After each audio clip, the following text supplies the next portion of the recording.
Eat that goddamn cheeseburger while you're at it.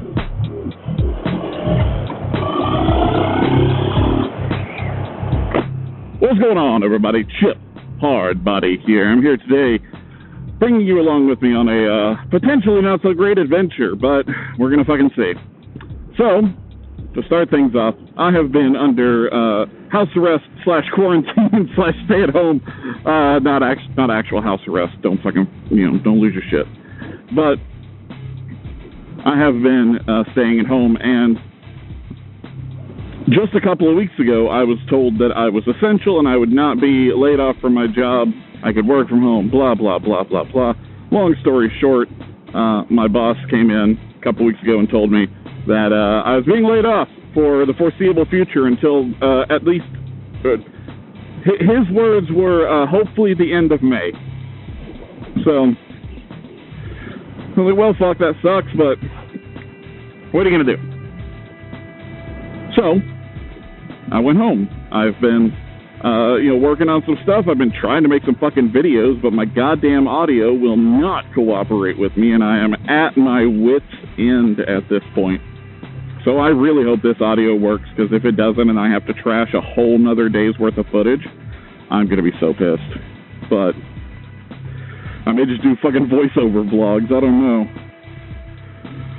The point is that yesterday, I texted my supervisor, not the owner of the company, but my supervisor, and I asked him, how things were going at the shop. He messaged back in a very cryptic answer. We had to make some changes, and we want to bring you in to talk about them.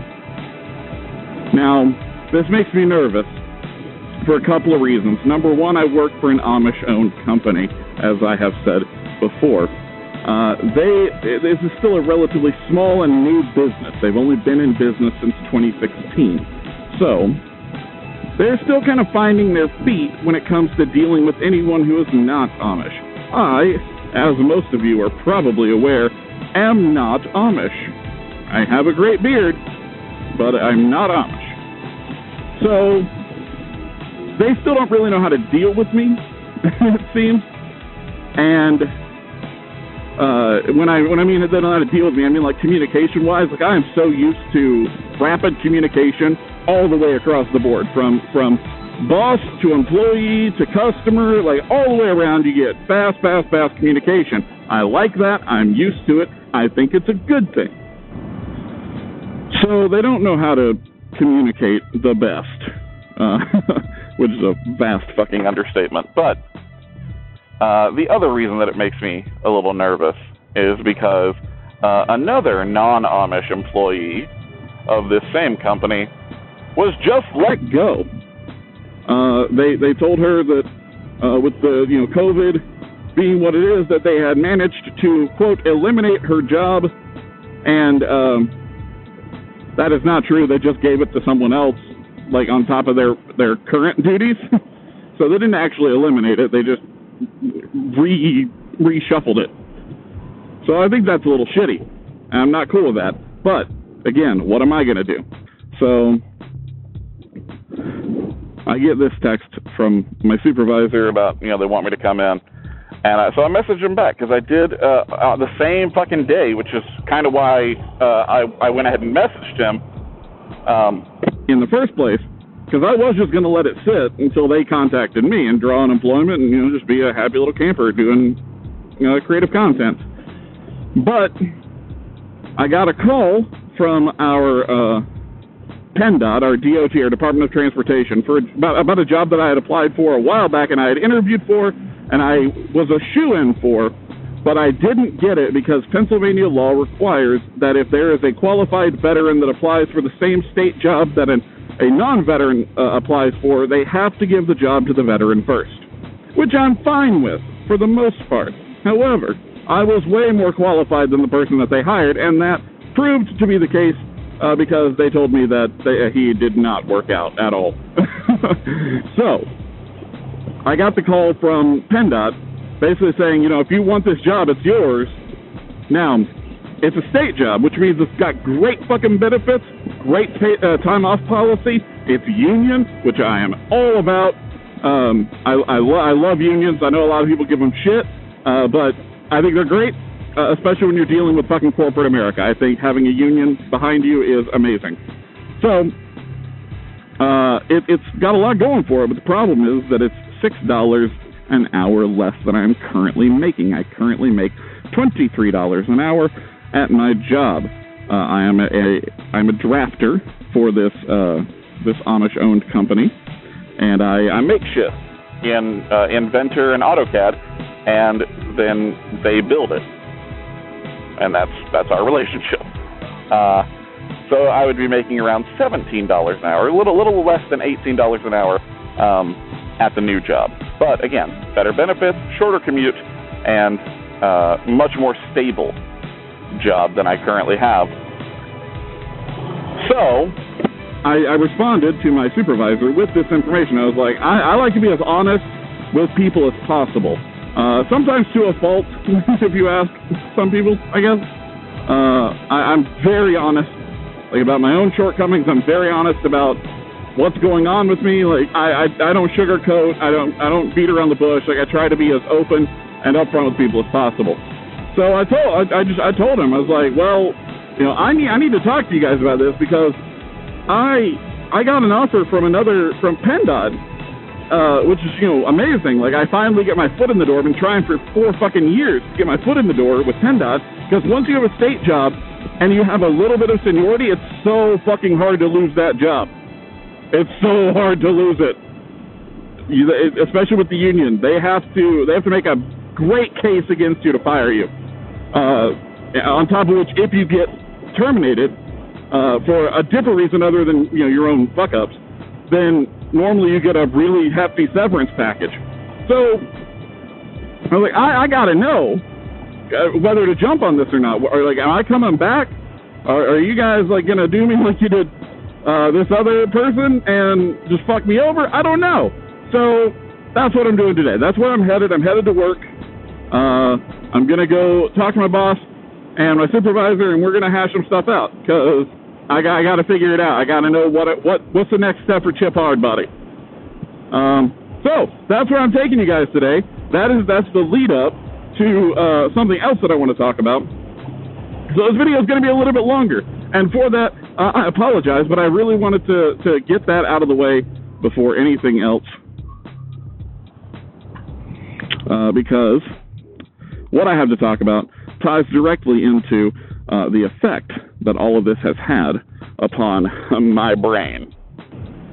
So the real meat and potatoes of this fucking video is we're going to talk a little bit about mental health, and specifically we're going to talk about mental health as it relates to the coronavirus bullshit that we're all fucking dealing with, and even more specifically how this relates to a fucking meme that I've been seeing going around. A lot of people are posting. Some of you are sharing it, and I want to just clear the fucking air about it, because it pisses me off. And I'm trying not to do, like, rant videos. This is going to be one. But it's got a positive spin, I promise. So this meme is basically it's a variation of, if you don't learn something new or have a new hobby or a new skill by the time this is over, you never lacked the time, you only lacked discipline. Hold the fuck on. That's making a lot of goddamn assumptions, and we're going to talk about a few of them. Number one, you don't owe anyone a goddamn thing except yourself and anyone that is relying on you to take care of them. That's it. Those are the only people you fucking answer to. You don't answer to me. You don't answer to some fucking rando on Instagram who's posting what they think is a motivational little fucking meme. You don't owe anybody anything in that regard, all right? Let's get that, number one, out of the way. Fuck that noise. So, number two, we're not going to keep track. I just like doing numbers for a little bit. The other thing about this is you're assuming that during quarantine, people have access to the resources that they require to pick up a new hobby or to learn something new, something that they might be interested in. That's a big assumption, because this is affecting literally everyone in the United States and across the world. So assuming just a blanket fucking assumption that all of those people have access to the same fucking resources that you do, that's a dick move. because a lot of people don't. A lot of people don't have internet access. Libraries are closed. What the fuck are they going to do? All right, you feel me? You understand what I'm saying? Here, how this might be seen as a bit callous, as a bit, what's the fucking trigger word that, the keyboard warriors love to get riled up about whenever someone uses it? The privilege. The privilege that you have, you're just assuming that everyone else has. That's pretty fucking audacious, in my opinion. And in a lot of other people's opinions. I've seen a few people commenting on this, but no one is using a larger platform to talk about it, so I'll use what little platform I do have. The other important part of this, and in my opinion the most important part to remember, is that we as a nation, as a fucking species right now, are going through a collective traumatic event. Okay, and that's not hyperbole, that's not me just, laying it on thick or whatever. It's a goddamn fact. Something traumatic has happened. Our way of life has been completely disrupted. And that is a trauma. That is an upheaval of your entire way of life. If that's not a fucking trauma, then I don't know what is. All right? And so to assume that someone's response to that trauma is going to be the same as yours or the same as anyone else's, again, very audacious, very callous, in my opinion. This is all my fucking opinion. But I'm right. So we're all suffering a trauma event simultaneously. We all have different responses to that. And every single response that does not involve harming yourself or harming someone else is valid. If you want to curl up in a goddamn ball and just ride this shit out until and don't want to come out of a goddamn blanket cocoon until all of this COVID-19 shit is over and have all your meals delivered and only communicate with the necessary people to have those meals delivered, like, if that's what you got to do to make it through, fucking do it. You don't owe anyone else a goddamn thing. Now, if there's someone depending on you, you might have to do a little more than that. But this is blanket statements, right? This is I can't address every single person or situation. This is all very blanket statements. If you got a specific situation that you would like to talk about, fucking hit me up in the comments. I got nothing but time right now. So we're all going through a traumatic event. We've established that. It's not a supposition. It's not hyperbole. It's a fucking fact. And everyone's response to trauma is different. Some people bury their nose in their work. And that is how they just fucking grit their teeth and get through it. And they make things, and they are productive, and that is wonderful. Some people have to create just for the sake of creating. So some people need to write their feelings. Some people need to sing. Some people need to play an instrument. Some people need to craft. Whatever the fuck it is you do. If that's what helps you get through it, fucking do it. That's amazing. As long as you're not bankrupting yourself to do it, fucking go for it. Some people like to drink. And you know what I'm saying right now? This virus ain't gonna last for goddamn ever. So as long as you're not, like, poisoning yourself every single day, like, to the point where you're just retching in the toilet, if you want to have a couple drinks each day at 10 a.m., fucking go for it. Like 8 a.m., I don't give a shit. I'm not your mother.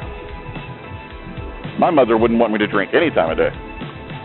So what is it that Chip Hardbody is trying to say? What is it that you should take away from this? And the thing I want you to take away from this, the thing that is the most important to me and should be the most important to everyone, is I don't give a fuck what any motivational fucking meme or Instagrammer or Facebook post or letter, chain letter from your grandma, like, I don't give a fuck what any of that shit says.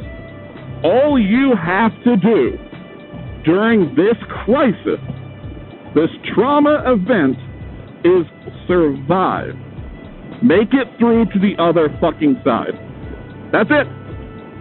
If you have people depending on you, then they depend on you to survive.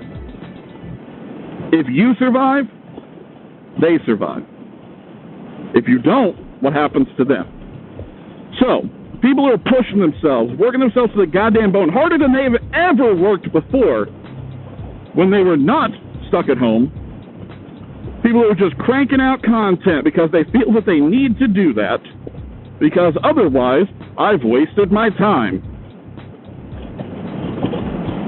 If you work yourself to death, or you work yourself to the point where you are so burnt out on doing whatever it is you do, that you can't fucking do it anymore, what was the goddamn point? So, to anyone out there who is feeling overwhelmed and exhausted, and you're just doing what you can to get through day to day, I see you. And I'm here for you. Seriously. Hit me up in the comments, hit me up on Instagram, hit me up on Twitter. I will respond to messages as best I can, and we will fucking get through this shit together. We will survive together.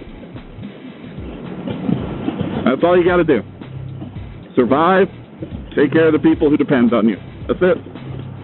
So that's it.